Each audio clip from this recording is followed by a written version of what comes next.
नमस्कार, AP talk टाइममा स्वागत छ। म निराजन भण्डारी।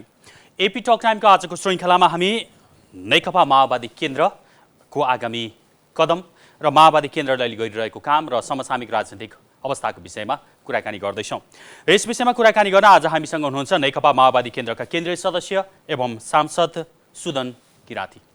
स्वागत छ किराती। धन्यवाद। आराम हुनुहुन्छ? ठिकै छु हजुर।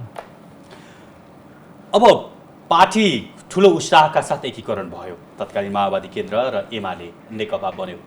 अब फेरि परिस्थिति बस छुट्टिएर अहिले फरक फरक हिसाबले तपाईँहरू अगाडि बढिसक्नु भएको छ छुट्टा छुट्टै पार्टीको हैसियतमा।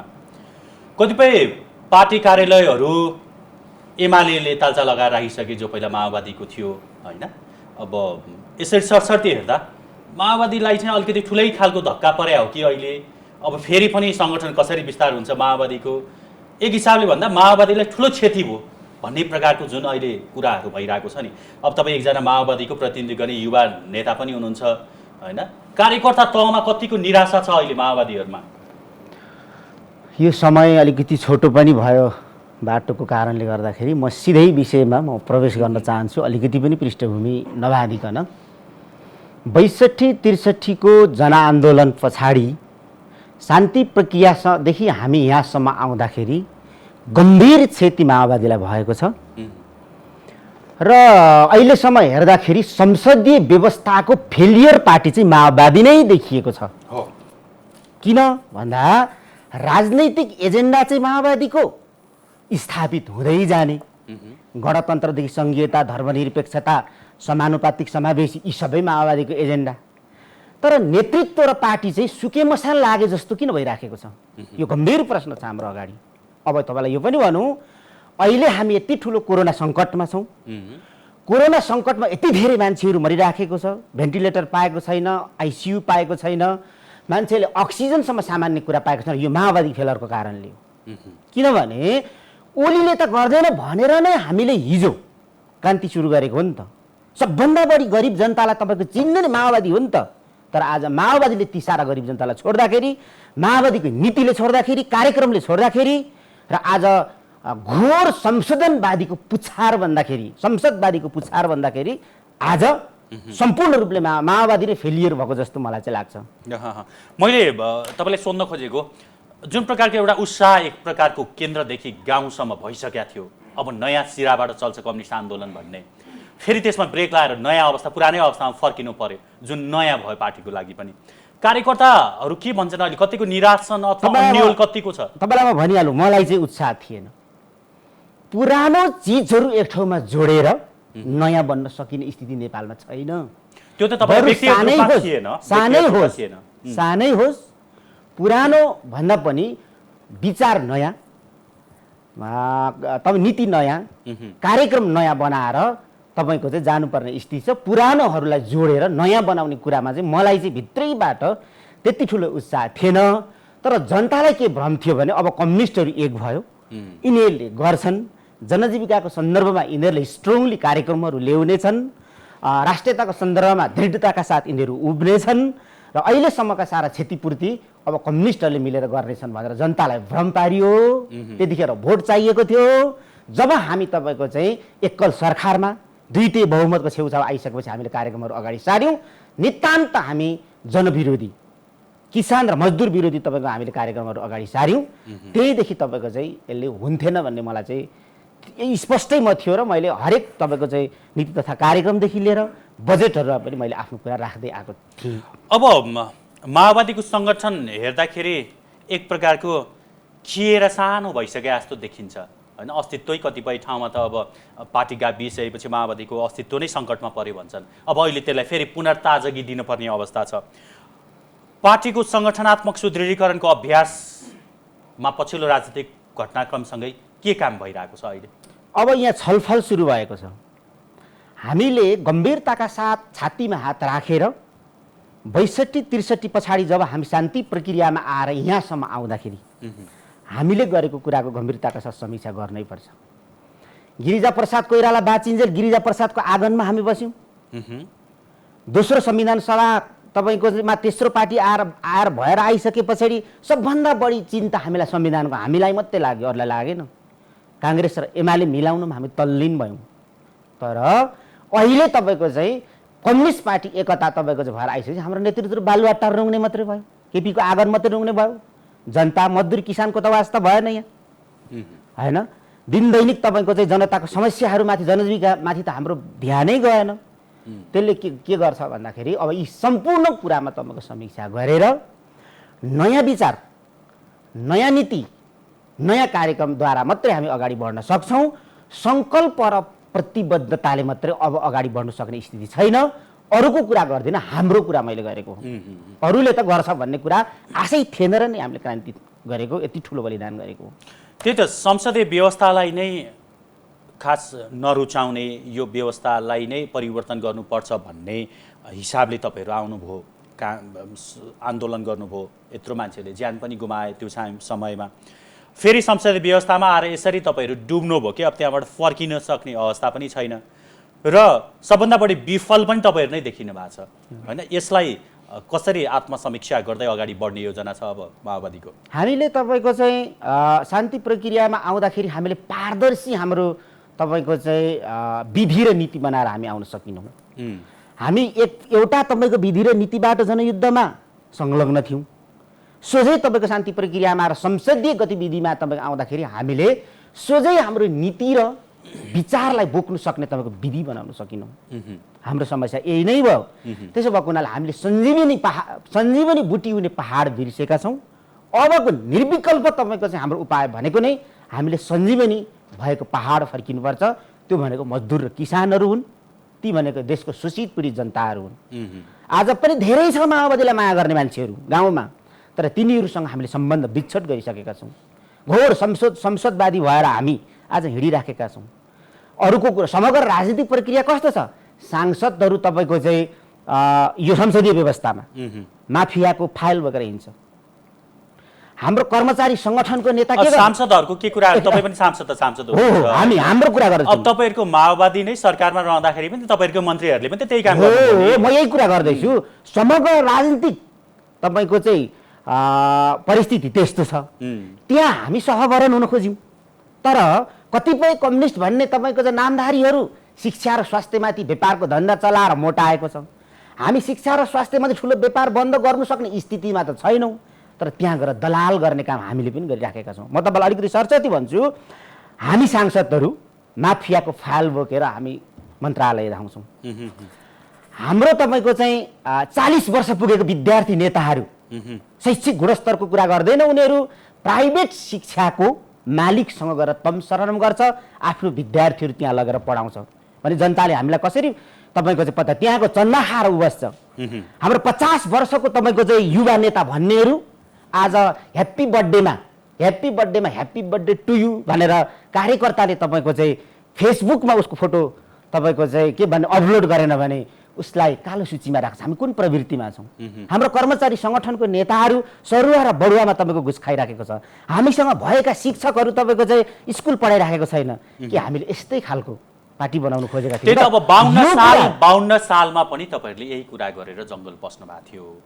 परिवर्तन यत्रो भइसक्यो, यतिका वर्ष बितिसक्यो, अहिले नि यही कुरा गर्नुभएको छ। अब फेरि पनि यस्तै अवस्था छ, हाम्रै सांसद मन्त्रीहरू पनि त्यो बाटोमा हिँडे अब हामी सुध्रिनुपर्छ भन्ने तपाईँको लाइन हल्का त्यो देखिया छ, सुन्या छ। तर यो गर्न त धेरै गाह्रो छ नि, बोल्न पो सहिलो छ त। यो त व्यवहार त धेरै नै गाह्रो अवस्था छ नि अहिले, छैन? 52 सालमा पनि सजिलो कुरा थिएन। 52 सालमा सजिलो कुरा थिएन र नै हजारौँले बलिदान गर्नु परेको थियो। यसको अर्थ अहिले तपाईँको चाहिँ जाराक जुरुक उठेर बलिदान गरेर फेरि जनतालाई आन्दोलित सङ्गठित गरेर डन्डा बोक्नेतिर कुरा होइन। कुरा के हो भने जनताप्रति निरन्तर हामी समर्पित, जनताप्रति हामी निरन्तर पारदर्शी, जनताको कुराहरू सशक्त हामीले सदनदेखि सरकार हुँदै तपाईँको चाहिँ सडकसम्म हामीले किन यो गर्न सकिराखेका छैनौँ? हाम्रो प्रश्न यो हो। हामीलाई कसले दिनु? हामी त तपाईँको कस्तो पेन्डुलम भयौँ भने माओवादी भन्ने त जनता हामीले छोडिदिउँ, कुरा हामीले जनताको गरिराख्यौँ, तर हाम्रो दिनदैनिक राजनीतिक र व्यवहारिक कुरा चाहिँ के भयो भने त व्यवहारमा चाहिँ अभिव्यक्ति के हो भने त बुर्जुवाकरण हुँदै गयौँ। तर हाम्रो विगतले हामीलाई बुर्जुवाले पत्याएन, त्यो त ओलीलाई नै पत्याउँथ्यो। त्यस कारणले बुर्जुवाले हामीलाई विगतको हाम्रो पृष्ठभूमिले नपत्याइदिने, विगतको हाम्रो कर्मले नपत्याइदिने, अनि वर्तमानमा हामीले हाम्रो तपाईँको मूल जरै छोडेको छौँ भनेपछि हामी कमजोर नभए को कमजोर हुन्छ त? त्यस कारणले यो कुरालाई गम्भीरताका साथ आत्मसमीक्षा गर्ने हो भने धेरै मान्छे चाहिँदैन। बुझ्नुभयो? ठुलो पार्टी बनाउने नाममा धेरै मान्छे चाहिँदैन। 77 वटा जिल्लामा सशक्त प्रखर सङ्गठकहरू 77 जना बनाऊ। नीति र कार्यक्रम हाम्रो तपाईँको चाहिँ जनताको पक्षमा, शोषित पीडितको पक्षमा आओस्। हामी यो पार्टी बनाएर देखाउँछौँ। यो कुरा चाहिँ फेरि सत्य हो। अब व्यवस्थाको विकल्प खोज्नेतर्फ त तपाईँहरूको जाने सोच छैन नि अहिलेको व्यवस्थाको विकल्पमा, किनकि अब फेरि पनि अवस्था अलिकति प्रतिकूल भएको छ माओवादीको लागि। अब अलिकति नयाँ सिराबाट अगाडि बढ्नुपर्छ भनेर अहिलेको यो ढाँचामै तपाईँहरूको असन्तुष्टि त छैन नि? संविधान बनाउँदाखेरि 8 वटा बुँदामा नोट अफ डिसिसन गर्ने हाम्रो पार्टी बेला बखतमा तपाईँको चाहिँ यो कुराहरूलाई हामीले उठाइ पनि राखेका छौँ। तर सशक्त अफिसियली कहिलेदेखि उठाउने, यसको बारेमा छलफल बहस गर्नुपर्छ कि पर्दैन? नेपालमा संसदवादी व्यवस्थाले के गर्यो? आज पनि थुन्चेक हेर्नुहोस् त, आज पनि तपाईँको चाहिँ किनबेच भेडा बाख्रा जस्तो तपाईँको चाहिँ अब सांसदहरू भइराखेको छ। यसलाई हामीले कहिलेसम्म तपाईँको चाहिँ टुलु टुलु हेरेर बस्ने? आज पनि हेलिकप्टर चढेर गएर ठेकदारहरू तपाईँको चाहिँ सांसदको टिकट किनेर लगेर चुनाव लडिराखेको छ। करोडौँ अरबौँ खर्च गरेर राखेको छ। त्यहाँबाट सोझै तपाईँको भ्रष्टाचारी नभए को हुन्छ त? साधारण तपाईँको आधारभूत वर्गबाट उठेर आएको नेता कहिले तपाईँको सिंहदरबार आइपुग्छ, कहिले बानेश्वरको सेतो भवनमा आइपुग्छ? अब हामीले यतातिर पनि छलफल बहस गर्नै पर्छ। हेर्नुहोस्, सांसदहरू बनेपछि मन्त्री बन्नु पाउने कि नपाउने यो व्यवस्थामा जसरी पनि सांसद हुने, जसरी पनि मन्त्री हुने, जसरी पनि घुस खाने, यो प्रक्रिया कहिलेसम्म हामीले टुलु टुलु हेर्ने हो? जनताको माझमा यो कुरा त अब उठाउनै पर्छ। हेर्नुहोस्, यो पछिल्लो राजनीतिक परिस्थिति उत्पन्न हुनुको पछाडि माओवादी केन्द्रका अध्यक्ष प्रचण्डलाई दोष लगाइरहेछन् होइन? अक्सर अब कुरा गर्ने हो भने अहिले प्रधानमन्त्री केपी शर्मा ओलीले नै त्यही कुरा भन्नुहुन्छ। प्रचण्डसँग चाहिँ एकताको भावभन्दा पनि एमालेलाई फुटाएर राज गर्ने महत्त्वाकांक्षा थियो, त्यसकारणले यो खालको परिस्थिति सिर्जना भयो भनिरहनु भएको छ अहिले पछिल्लो दिनहरूमा पनि। र कतिपय विश्लेषकहरूले जसलाई वाम विश्लेषक भनिन्छ उनीहरू पनि सूक्ष्म हिसाबले हेरिरहेका छन् कि प्रचण्डको चाहिँ अलिकति मानसिकता अलिकति स्थिर भएन, इधर उधर जाने, यो गर्ने त्यो गर्ने, त्यसले गर्दाखेरि हो समस्या भएको। पार्टीलाई मात्र होइन देशलाई भन्छन्। तपाईँ अब माओवादी केन्द्रको एकजना युवा नेताको हिसाबले के भन्नुहुन्छ उनीहरू? हेर्नुहोस्, अहिले पनि देश विदेशमा स्थापित र चिरपरिचित नेता भनेको प्रचण्डै हो। यो कुरा चाहिँ फेरि सत्य हो। गिरिजा प्रसाद कोइराला पछि प्रचण्डको हाइट भएको तपाईँको संसारमा अर्को नेता थिएन नै, छैन नै। तर तपाईको सशस्त्र विद्रोह शान्ति प्रक्रियामा आएको आगमन हैन गिरिजा बाबुसँगको सहकार्य त्यसले हो प्रचण्डलाई दियो, तर त्यसलाई यथावत राख्न त प्रचण्डले सक्नु भएको छैन। म भन्दैछु, नेपाललाई चिन्नु भन्दा पहिला प्रचण्डलाई विदेशले चिन्थ्यो।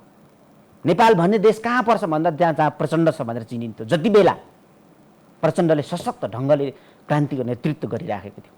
र अहिले आएर सुन्नु न, अहिले आएर तपाईँले जहाँसम्म भन्नु विश्लेषकहरूको कुरा लिएर तपाईँले भन्नुभयो नि, एमालेलाई फुटाएर राज गर्ने प्रचण्डको कमजोरीको कारणले र महत्त्वाकांक्षाको कारणले नै यो पार्टी यस्तो भएको हो भन्ने तपाईँ त्यो गलत कुरा हो।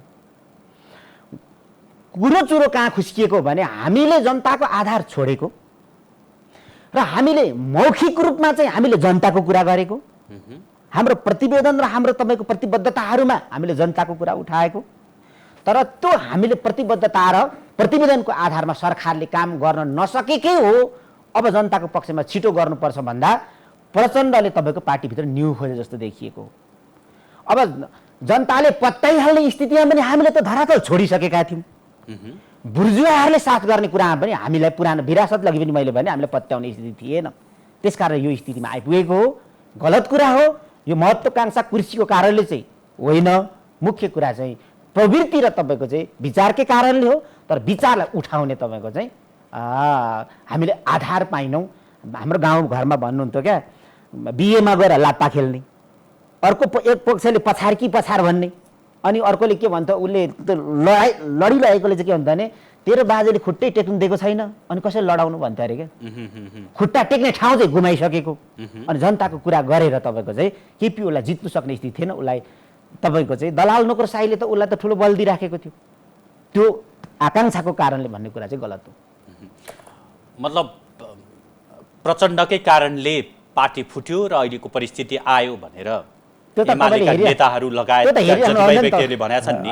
त्यसलाई पूर्ण रूपमा माओवादीले यो गलतै हो त भन्न त सकेका छैन नि। यो तपाईँहरू भन्नुहुन्छ हाम्रो समस्या यही हो, हाम्रो त्यो त समस्या बताउन यही हो। सक्नु भएको छैन। हाम्रो समस्या यही हो, काम गर्ने भन्नु नसक्ने। हामीले जे जति काम गर्यौँ इतिहासमा त्यो कुराहरू जनता काङ्ग्रेसको समस्या माओवादीमा नि पर्यो क्या? काङ्ग्रेसीहरू पनि त्यही भन्छन्। काङ्ग्रेसले के गर्छ मलाई थाहा छैन, जनताकोमा सशक्त हाम्रो कुरा हामीले उठाउन सकिनौँ।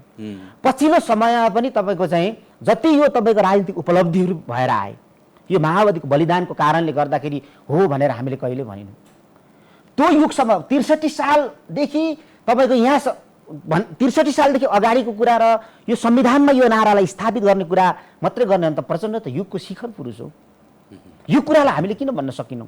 आज तपाईँको चाहिँ आजको तथ्याङ्क 15,000 भन्दा बढी महिलाहरू संविधानमा को मूलधारमा आएको छ, प्रत्यक्ष निर्वाचित भएर आएको छ।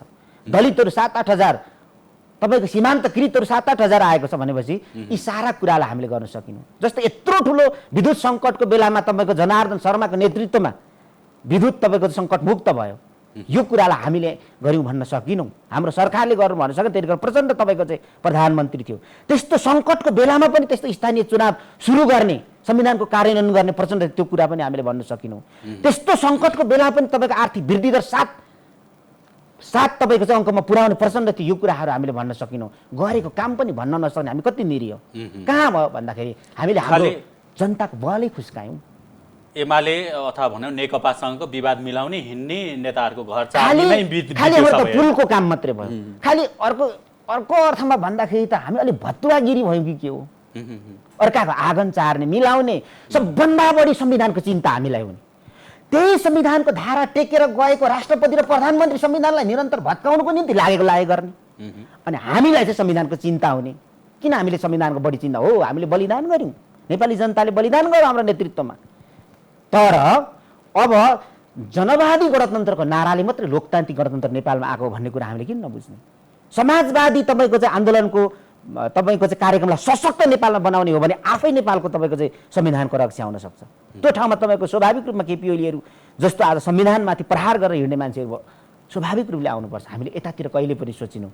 मुख्य त तपाईँलाई भन्छु, हामीले जनता बिर्स्यौँ, हामीले आधारभूत तह बिर्स्यौँ र 63 सालदेखि यहाँसम्म आउँदाखेरि सबभन्दा फेलर भयौँ भने हामी भयौँ। यसलाई रिकभर हुने गरी छलफल हुँदैछ र गर्नै पर्छ, अर्को हाम्रो उपाय छैन। अब अहिलेको परिस्थिति कोरोना सङ्क्रमणको कारणले भयावह छ। यस्तो बेलामा जनप्रतिनिधिहरूको ठुलो भूमिका रहनुपर्छ यो सङ्कटमा। तर आम व्यक्तिहरू अहिले जनताको ध्यान नदिएर जनप्रतिनिधिहरू घरभित्रै चाहिँ कोठाबन्द गरेर आफै सुरक्षित हुने बस्ने गरे अधिकांश भन्ने एक प्रकारको जुन आवाज छ एउटा, त्यो कतिपय सत्य पनि देखिन्छ। अर्कोतर्फ खोपकै प्रसङ्गहरूमा पनि सांसद मन्त्रीहरूले जुन प्रकारको हरकत देखाए, आफ्नो परिवारलाई नि झगडै गर्नेसम्मका, भनाभन गर्नेसम्मका भिडियोहरू पनि बाहिर आए। यसले गर्दा जनताप्रति जनप्रतिनिधिहरू, तपाईँ पनि एकजना जनप्रतिनिधि हुनुहुन्छ, त्यति संवेदनशील नदेखिया जस्तो भइरहेछ कि जनतालाई, होइन? अब हुन त तपाईँकै पार्टीका नेताहरू अहिले जिल्ला दौडामा पनि हुनुहुन्छ। पार्टीका तपाईँका नेता नारायण श्रेष्ठ अहिले आफ्नो गृह जिल्लामा 2-4 दिनदेखि त्यहाँ विभिन्न कार्यक्रम गरिरहेको फोटो हालिरहनु भएको छ। अन्य नेताहरूको केहीले गरेका छन्, तर अधिकांश नेताहरू लुके उत्तरदायी भएनन् जनताप्रति भन्ने कुरा छ कि अहिले यो विषयमा तपाईँको भनाइ के छ? स्वाभाविक रूपमा तपाईँको यो राज्य सत्ता जनताको पक्षमा नभएको हुनाले अर्को अर्थमा भन्दाखेरि चाहिँ यो ज्यानमारा सरकार हो।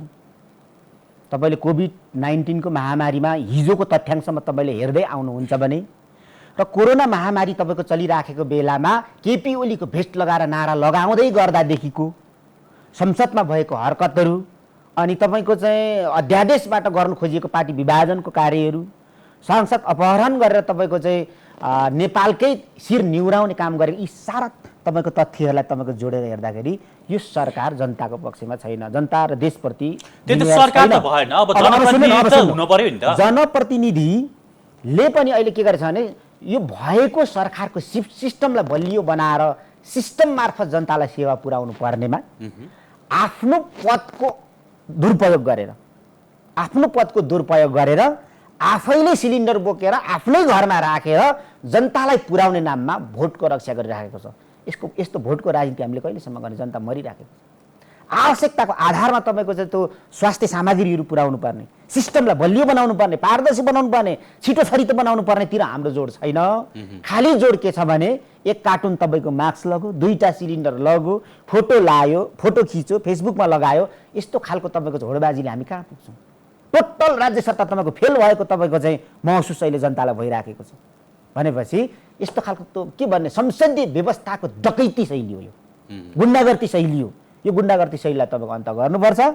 जनताको प्रतिनिधिको काम भनेको कुरा चाहिँ के भने सिस्टमलाई छिटोभन्दा छिटो पारदर्शी र जनमुखी बनाउने, त्यसपछि जनताकोमा गएर जनचेतना फैलाउने काम गर्नुपर्छ।